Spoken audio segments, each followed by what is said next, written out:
As a field hockey player, I don't know if you've ever had the frustrating experience of having your game go on and off. Some days you're good, some days you're bad. Oftentimes you're really good in practice, only to have it disappear in a game situation. But it reminds me of an athlete I worked with, a collegiate goalie by the name of Jenna. And Jenna was a quite talented goalie. She'd actually even been looked at by the national team. And the problem, though, with Jenna was she was inconsistent. She had these games where she was brilliant, and then she had these games where she was like lost, and she was slow. She'd make rookie mistakes. And one of the things that Jenna and I looked at, because again, these kinds of problems in field hockey, regardless of the position you play in the field, are pretty common and oftentimes related to focus. And what Jenna taught me as we kind of expanded on what was going on in her head during these games where she was off was that she was way overthinking.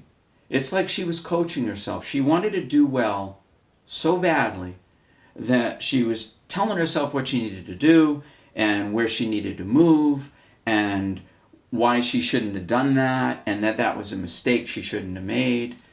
And the problem, regardless of your position on the field, is if you're focusing on your thoughts, if you're thinking while you're playing, you're not going to play well. Field hockey is too fast a game to think your way through it.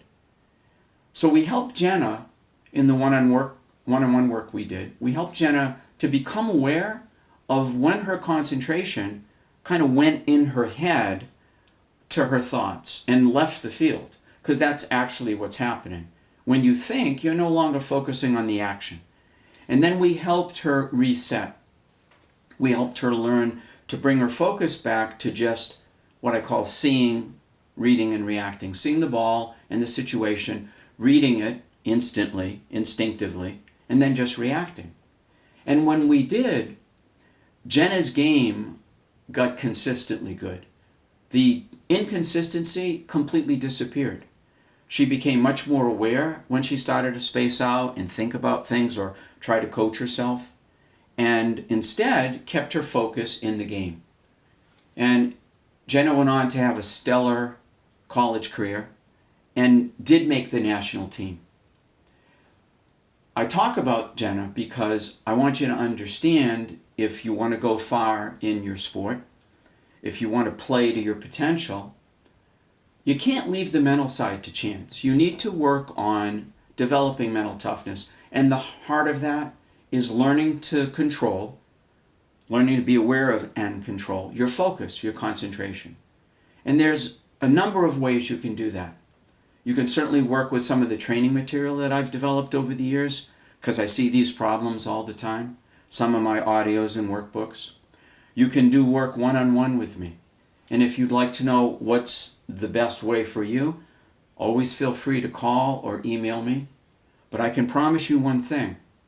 If you have a dream in this sport, you want to make the starting lineup. You want to play in college, you want to go beyond. You have to work on the mental side. To become a champion, you can't leave the mental side of your game to chance.